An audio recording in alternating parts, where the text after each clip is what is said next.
C'est lundi. Et comme tous les lundis, je suis allée chez Madame Burlot. Madame Burlot, elle est vieille, elle est moche, et elle sent le parapluie. Elle est inoffensive, mais quelquefois, elle m'inquiète vraiment.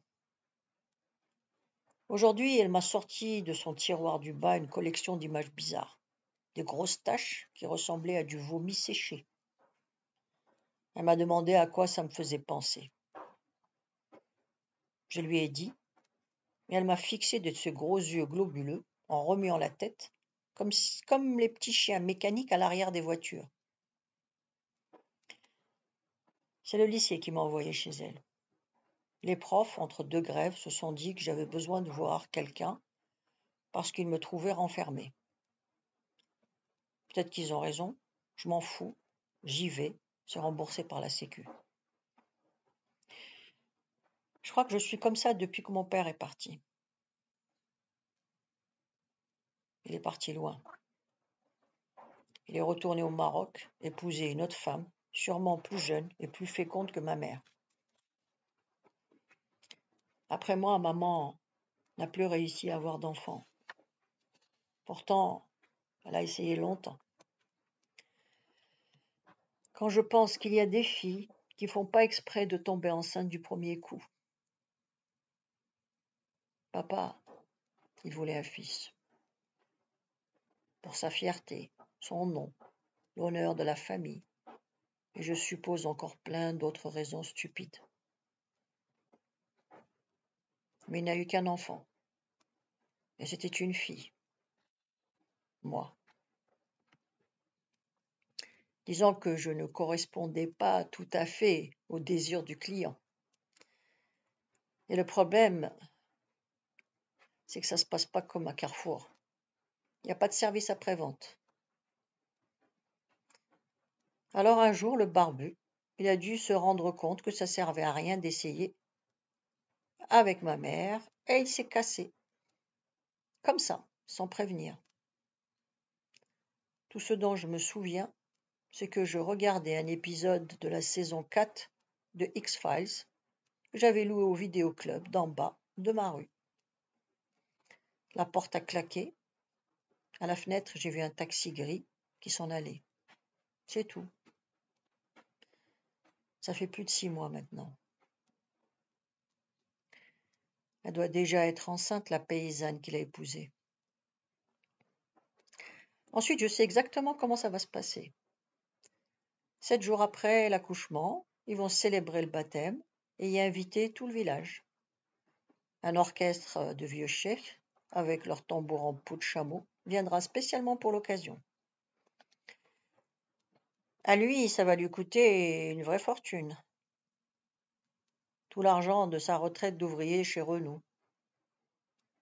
Et puis ils égorgeront un énorme mouton pour donner un prénom au bébé. Ça sera Mohamed, 10 contre 1. Quand Madame Burlot me demande si mon père me manque, je réponds non. Mais elle ne me croit pas. Elle est perspicace comme meuf. De toute façon, c'est pas grave, ma mère, elle est là. Enfin, elle est présente physiquement. Parce que, dans sa tête, elle est ailleurs.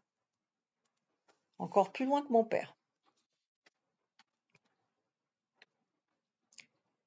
Le ramadan a commencé depuis un peu plus d'une semaine. J'ai dû faire signer à maman un papier de la cantine précisant pourquoi je ne mangeais pas ce trimestre.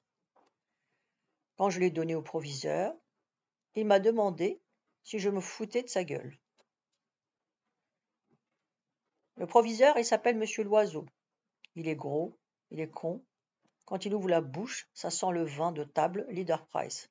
Et en plus, il fume la pipe. À la fin de la journée, c'est sa grande sœur qui vient le chercher en safrane rouge à la sortie du lycée. Alors, quand il veut jouer le proviseur autoritaire, il est loin d'être crédible. Donc M. Loiseau m'a demandé si je me foutais de sa gueule, parce qu'il a cru que le papier, je l'avais signé à la place de ma mère. Il est vraiment con, parce que si j'avais voulu imiter une signature, J'en aurais fait une vraie. Là, maman avait juste fait une vague forme qui tremble. Elle n'a pas l'habitude de tenir un stylo entre ses mains. Du coup, il ne s'est même pas posé la question. Il doit faire partie de ces gens qui croient que l'illettrisme, c'est comme le sida. Ça n'existe qu'en Afrique. Il n'y a pas très longtemps, maman a commencé à travailler. Elle fait le ménage dans un hôtel Formule 1 à Bagnolet, en attendant de trouver une autre chose. J'espère bientôt. Parfois, quand elle rentre tard le soir, elle pleure. Elle dit que c'est la fatigue. Pendant le ramadan, elle lutte encore plus, parce qu'à l'heure de la coupure, vers 17h30, elle est encore au travail. Alors pour manger, elle est obligée de cacher des dattes dans sa blouse. Elle a carrément cousu une poche intérieure, histoire que ça fasse plus discret, parce que si son patron la voyait, elle se fera engueuler. Au Formule 1 de Bagnolet, tout le monde l'appelle la Fatma. On lui crie après sans arrêt. Et on la surveille pour vérifier qu'elle pique rien dans les chambres. Et puis le prénom de ma mère, c'est pas Fatma, c'est Yasmina. Ça doit bien le faire marrer, monsieur Chion, d'appeler toutes les Arabes Fatma, tous les Noirs Mamadou et tous les Chinois Ping-Pong. Tous des cons, franchement. Monsieur Chion, c'est son responsable. Il est alsacien. Parfois, je souhaite qu'il crève au fond d'une cave, bouffé par les rats. Quand je dis ça, maman m'engueule. Elle me dit que c'est pas bien de souhaiter la mort, même à son pire ennemi. Un jour, il l'a insultée. Et quand elle est rentrée, elle a pleuré super fort. La dernière fois que j'ai vu quelqu'un pleurer comme ça, c'était Myriam, quand elle s'était fait pipi dessus en classe de neige. Cet enfoiré de monsieur Chion, il a cru que maman se moquait de lui parce qu'avec son accent, elle prononce son nom chiant.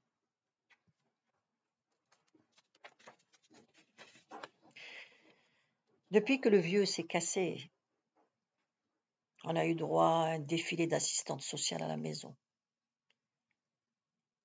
La nouvelle, je ne sais plus son nom. C'est un truc du genre Dubois, Dupont ou Dupré. Bref, un nom pour qu'on sache que tu viens de quelque part. Je la trouve conne, et en plus elle sourit tout le temps pour rien. Même quand c'est pas le moment. Cette meuf, on dirait qu'elle a besoin d'être heureuse à la place des autres. Une fois, elle m'a demandé si je voulais qu'on devienne amis. Moi, comme une crapule, je lui ai répondu qu'il n'y avait pas moyen. Mais je crois que j'ai gaffé parce que j'ai senti le regard de ma mère me transpercer. Elle devait avoir peur que la mairie ne nous aide plus si je ne devenais pas copine avec leur conne d'assistante. Avant, Madame Dumachin, c'était un homme. Ouais, son prédécesseur, c'était un monsieur, un assistant de la mairie. Il ressemblait à Laurent Cabrol, celui qui présentait La Nuit des héros sur TF1 le vendredi soir. C'est dommage que ce soit fini, parce que Laurent Cabrol, il est en bas, à droite de la page 30 du TV Mag, en tout petit, habillé en polo à rayures jaune et noir, en train de faire une pub pour les chauffages thermiques. Donc, l'assistance sociale, c'était son sosie. Tout le contraire de Madame Dutruc. Il plaisantait jamais, il souriait jamais, il s'habillait comme le professeur Tournesol dans les aventures de Tintin. Une fois, il a dit à ma mère qu'en 10 ans de métier, c'était la première fois qu'il voyait des gens comme nous avec un enfant seulement par famille. Mais il l'a pas dit, mais il devait penser arabe. Quand il venait à la maison, ça lui faisait exotique. Il regardait bizarre les bibelots qui sont posés sur le meuble, ceux que ma mère avait rapportés du Maroc après son mariage.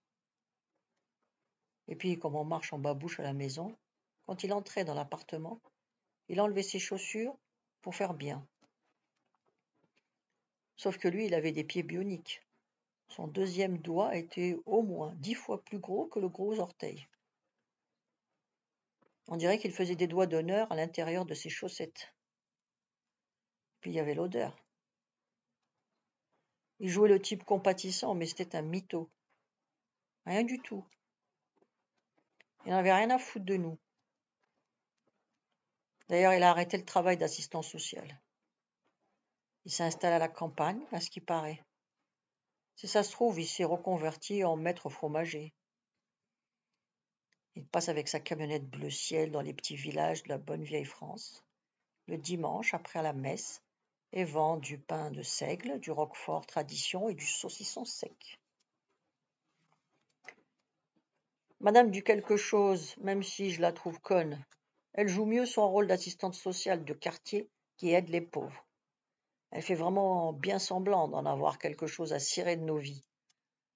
Parfois, on y croirait presque. Elle me pose des questions avec sa voix aiguë. L'autre jour, elle voulait savoir ce que j'avais lu comme livre dernièrement. Je lui ai juste fait un mouvement d'épaule pour qu'elle comprenne rien.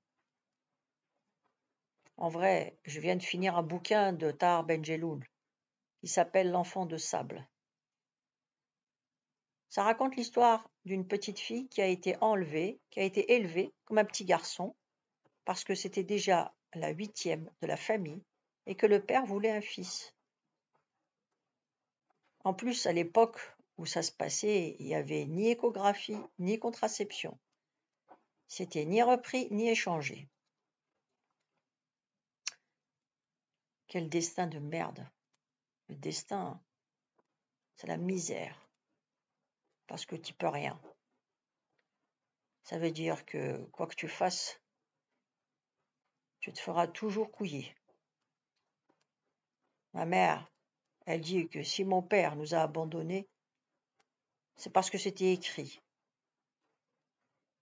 Chez nous, on appelle ça le mektoub.